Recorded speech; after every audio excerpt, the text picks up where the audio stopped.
Hi there everybody, it's Verity here from inkybutterfly.com. Thank you for joining me again today for another card making video. And today I'm using these three colours, which are actually last week's Creative Colour Challenge colours.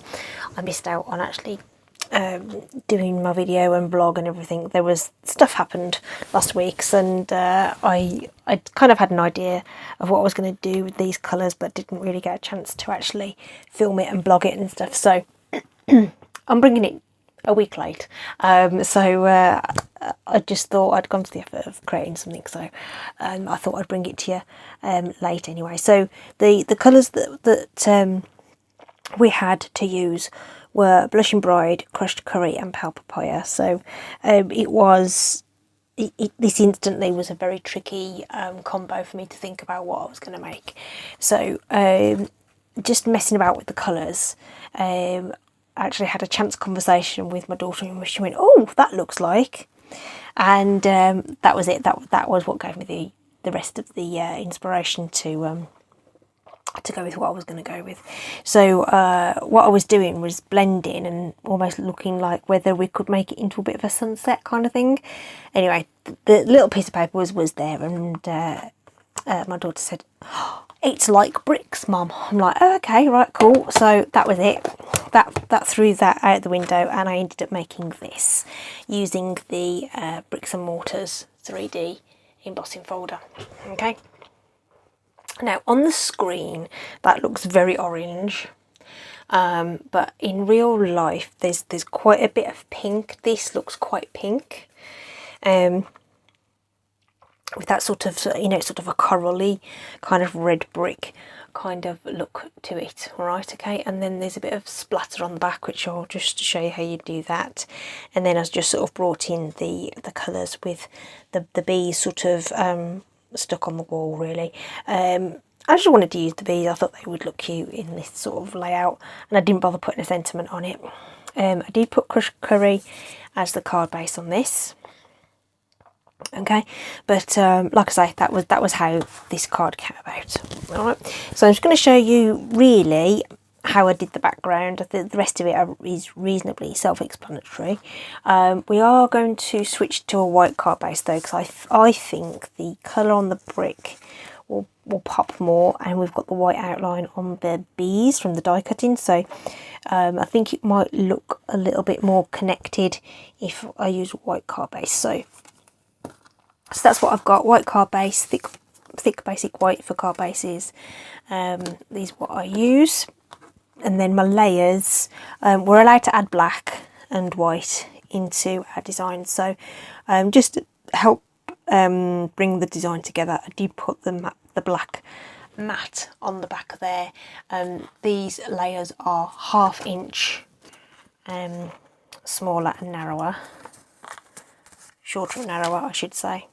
So the black is 1/2 inch shorter and narrower, giving me a 1/4 inch border, and then this will be 1/8 inch smaller than that.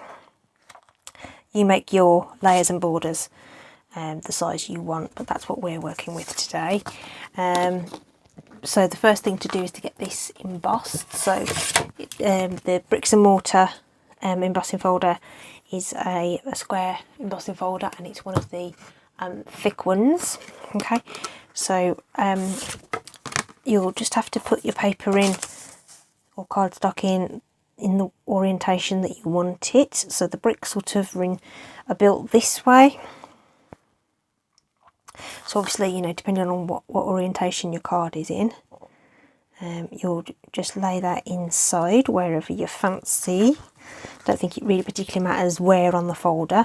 And then that has to go through the Stampin' Cut and Emboss machine. So I've got my big boss off to the side here, and for 3D embossing folders it quite clearly tells you what you need to do, and it's the base platform, the number 1 platform, which is this thing, plus a number 4. No other clear cutting plates or anything needed. So this is the number 4 plate, all clearly marked and dark grey, like it's depicted in there. Okay, so we will do that. One, put in your embossing folder, hinge going in, number 4 on top, and we'll roll that through the machine. You should feel it, but it will be very easy to roll through. It shouldn't have any resistance on it at all. Oops, a daisy. So that will come out like so. I'm just going to put the plates back together, ready for my die cutting. So my number 2 adapter plate, and that's really loud and bangy, sorry. And then my very well used bottom cutting mat. So this is starting to warp a little bit that way, and so I'm now cutting into this side, and it will flatten back again. So I'm going to keep flipping and flopping this one until it's absolutely battered. Whereas my top plate hasn't been cut into yet. There are indentations because of the pressure of the machine, but I keep this one clean and uncut. And then once that one gets to a point where I can't use it anymore, this will become my new bottom piece, and I'll get a brand new top. Okay, that's how I get the use out of my, or extend the use of my cutting plates. They do last a long time. I mean, if you watch me regularly, you know I do a lot of die cutting, so they last a very long time. Okay, so that's done, and just white, this gives you stunning texture. Okay, and so, with some bricks being more raised than others as well, so you've got that sort of 2 levels of embossing almost, if you like. That picks it up just nicely. Okay, and then I'm just going to bring in my mat and grid paper to do my ink blending on. Now this is dirty because I knew I was going to use exactly the same colours over the top. Okay, so I just didn't mess about cleaning that up. So here's the ink pads then. I've got Blushing Bride, okay, Pale Papaya, and Crushed Curry. Okay, and they sort of, you can kind of make them interlock a little bit on your desk, which is kind of cool. You see that? Okay, and then I can see my little spare sticker that comes on the back I've put on the inside, so I can see which ink pad I've got. Okay, and I've also got my blending brushes. So I've got one for pinks, I've got ones for oranges, the light oranges, and then I've got my dark yellows. Okay, so I've got ones for those particular colours there. Now Blushing Bride is actually darker than you might think. Can you see enough of that? Let's put the ink pads up there. You don't really need to see the ink pads, do you, particularly? Okay, so just wanted to, in fact, let me just zoom out just a little. So with the Blushing Bride, say it's darker than you think. So I'm going to take off a lot of that ink and then pop that on here, there, and abouts. And we can always add more. But once you've added it, it's on there, you know what I mean? So you can always add, but it's not so easy to take it away again. All right, so pop in some of that, and it all can almost look almost looks like a corally colour more than a sort of true sort of baby pink at all. And you'll see that hopefully from that view, yeah, you can, that some areas pick up the ink a little more than others. Okay, so I haven't covered the whole thing. I just wanted a little bit of that pink here and there to build up a bit of foundation. I'm going to do the same with the Crushed Curry. Now Crushed Curry is really bright in comparison. So again, we're going here, there, and everywhere in between. Trying to be random as human beings can be. And when the two mix, they do kind of make a more, I don't know, I want to say a terracotta-y colour, okay? You know, that red sort of brick kind of colour, okay? Break up this edge a little bit, And then, as you might expect, I want plenty of Pale Papaya on there. And this is a very, very pale colour, so I'm actually just going to grab some scrap here to help me hold this down without getting orange all over me.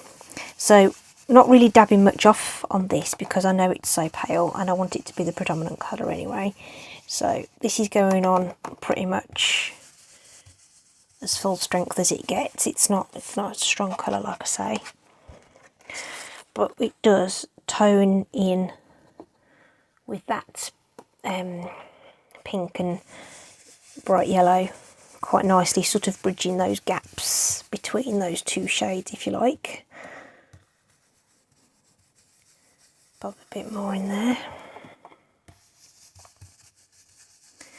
Like I say, you have to work a little bit more with this one because it is a paler colour, so that's quite white, but we need to go in a couple of times to get that covered.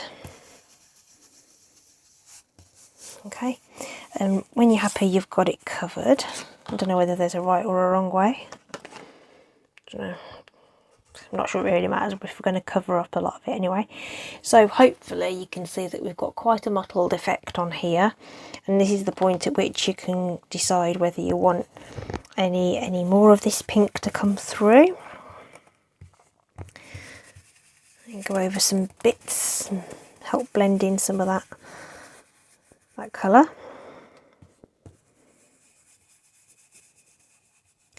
So it really does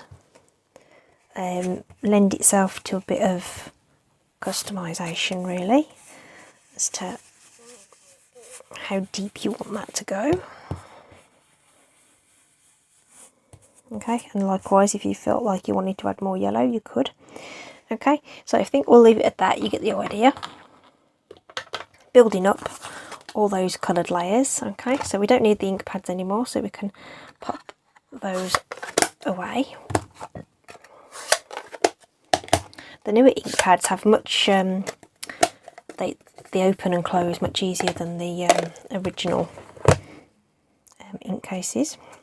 Oh, and then just quickly, we're going to just grab a little spritzer, and we're just going to, you could just sort of drop some water on with your fingers and wet your fingers, but I just happen to have a little sort of spray bottle here, and I'm just going to do a bit of a mist on that, and just lift off that damp, lift off that water, and it picks up some of the ink because it's water-based ink to give you this mottled effect. Okay, and again, you could decide, because you know that the bees are going to cover a lot of the side, the centre, you might want to put a little bit more interest on the sort of sides here. You don't want to go crazy and muddy your colours, but it just helps to give a little bit of that sort of worn brick sort of look. Okay, you could give that a quick run over with your heat gun, but it isn't that wet really. So by the time I've just given that a quick wipe on here, that's the beauty of this mat. We can just wipe that clean, and then the scrap paper we can use and use until, okay. It's a bit more ecologically friendly. Okay, right, so that's popping over there. I just realised I should have used my other one, which was, anyway, it doesn't matter. Right, so that is basically it. So we're just going to pop that onto our black layer. I was just looking for my wet glue because I've got a textured surface. This is where this sort of liquid glue comes in handy to make sure that sticks. So you want a bit around the edges there and in the corners, where they'll lift a little bit.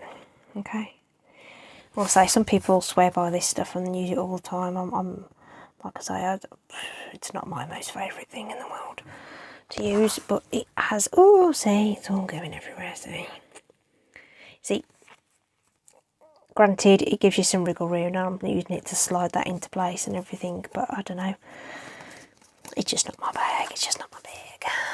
Occasionally, wriggle room is good in certain scenarios. I will be using it to give myself some flex for positioning the bees and everything, but I do like the tape runners.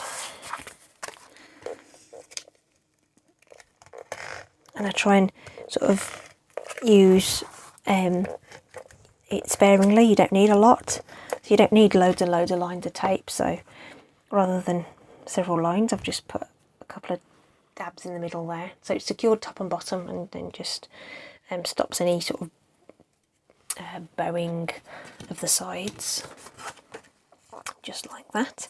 And then you've seen me do this before, turn it on its side. For some reason it makes it easier for me to eyeball where I'm going with things. And if you've got, in my case, as a lefty, I hold it, I'm positioning this right hand side first and making sure those borders are even. And even now, before I've pressed that, you've just got a moment or two just to make sure it's in place. Okay, if you were right-handed, you'd probably line it up this way, holding it in your dominant hand. Okay. I just got some glue blodges just sort of coming out on that side. I just want to wipe away before that set. It does dry clear, but it does dry shiny, so I'm just going to take off a lot of that before it sets completely. So I think the white layer there makes that pop a little more, personally.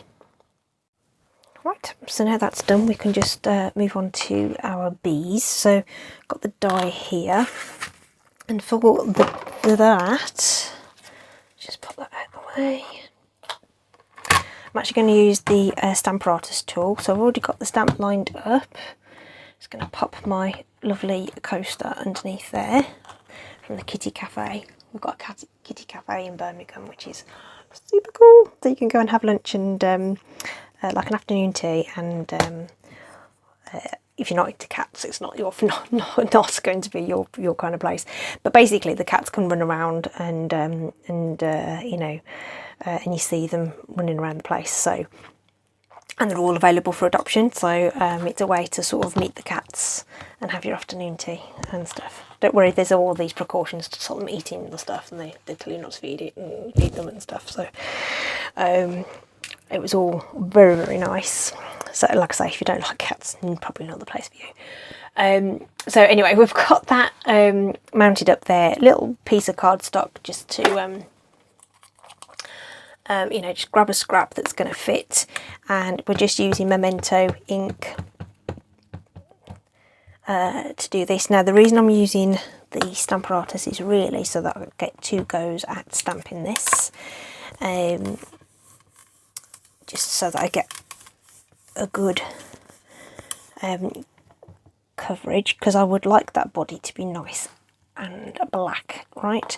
So Memento isn't the darkest black ink, if that makes sense at all. So I do like to just go over that a couple of times. Not so much the wings, I just put a little bit of extra across the body there just to deepen that up a little bit, and that's given that extra little bit. Okay, so we can pop that away.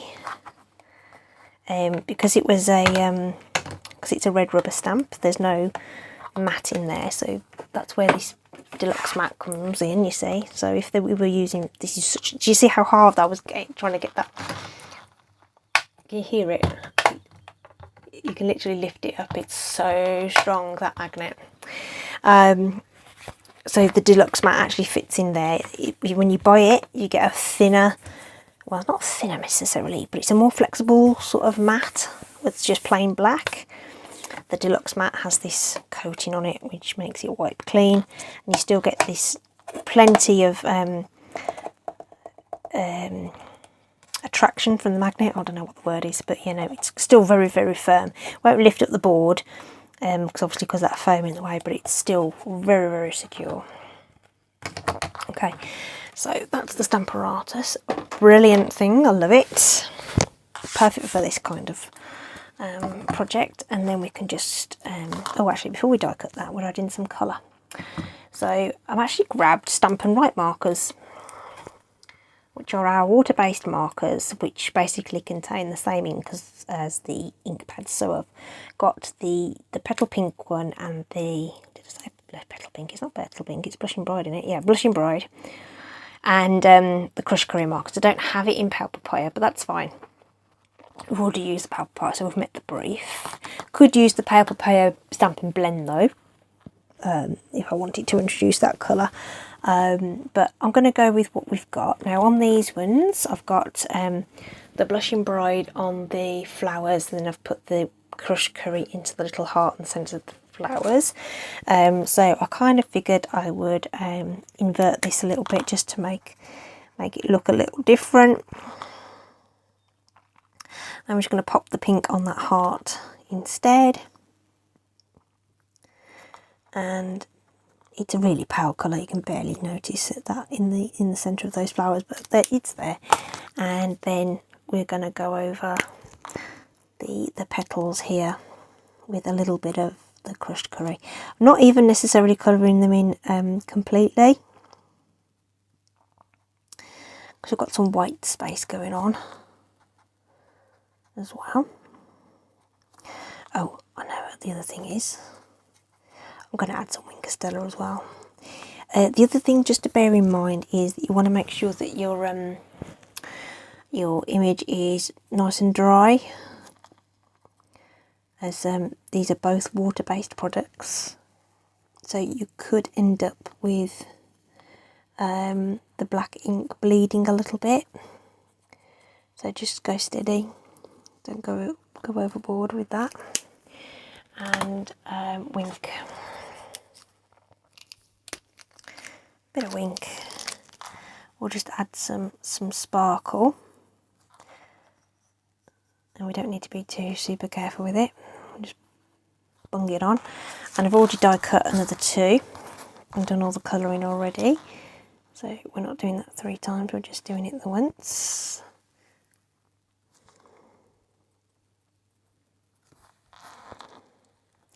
But I didn't think about the wing Castella until I was doing that one, so just pop that on. Totally optional. If you haven't got it, don't worry. I didn't put it on the original. It's just another addition that we could do. Right, let's die cut this then. So it's easier to do all the colouring and stuff before you die cut them out the main cardstock. Well, that's my opinion anyway. Okay, and we'll just run that through. So my big boss is always set up, but these dies do fit through the mini, no problem.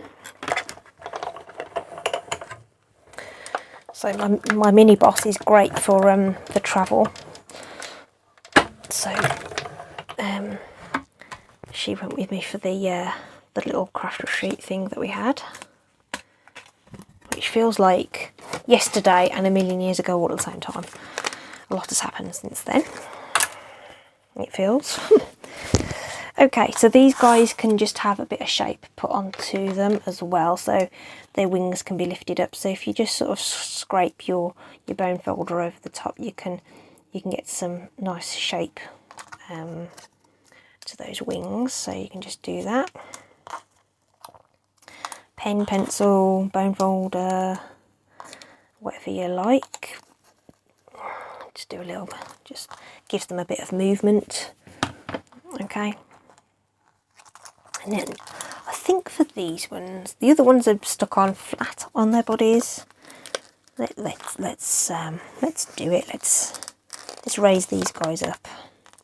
I seem to have a rogue pack of dimensionals this time around. The backing paper seems to be a little bit weird on these ones, as in the sheet they're coming off of. It's kind of almost like they've been die cut too deep and it's scored the paper underneath, which has never happened to me before, but still functional, it's fine. Just an observation. Right, the backings come off. These are the easiest backings I've ever experienced on a sort of a 3D foam shape thingy for card making. Okay, so this is another place where I use wet glue, because a dimensional will, you can lift them off, but they might damage your cardstock. That you can get them off. and with a textured thing like this, you sort of run more of a risk of damaging it. So having that sort of spot of glue on there will help a little bit with just being able to place them and just gently, and it just gives you that opportunity just to sort of move them around a little bit if we're not quite lined up. So I'm not pressing these down all the way just yet until I'm happy that the spacing's okay, because my layering is actually a little smaller on this card. So I'm going to make them pretty much touch the edges, I think. Okay, and get them centre-ish. Centre as centre is. When you're just doing it by eye, because you know you need them. He wants to measure anything, right? Okay, so there we go. Whoops. Don't press too hard and it's slid around. So obviously that will just take a little bit longer to grab. If they were just plain dimensionals, the grab's instant, right? Okay, cool. That's it then, guys. No extra bits, and I think the white frame on that helps bring those together personally. I don't know about you. I don't know, it just feels like it's got more drama, more to it, with that white background. Okay, so there we go, guys. Obviously, like I say, this was a Creative Colour challenge, but late to the party. There'll be a new one launching. If it hasn't already, it's gonna hit you pretty soon. So do have a look. The link to that blog page is there. So if you just pop along to that homepage and just see what the latest challenge is, and they run for a week. They launch on a Monday at 10ish, and I think the winners are announced on a Sunday, as far as I can recall. So just have a look at that. It's fun. It just gives you a bit of a helping hand when you're stuck for creativity as well. So I'm looking forward to seeing what the next set of colours is going to be. Like I say, it just helps me think, oh, okay, how am I going to use those? All right. Thanks a lot. I hope you've enjoyed that. I hope you're staying safe, taking care out there. Lovely to have you join along with me and watch my video. Thank you everybody who watches and supports my little channel here. I'll see you again soon. Bye.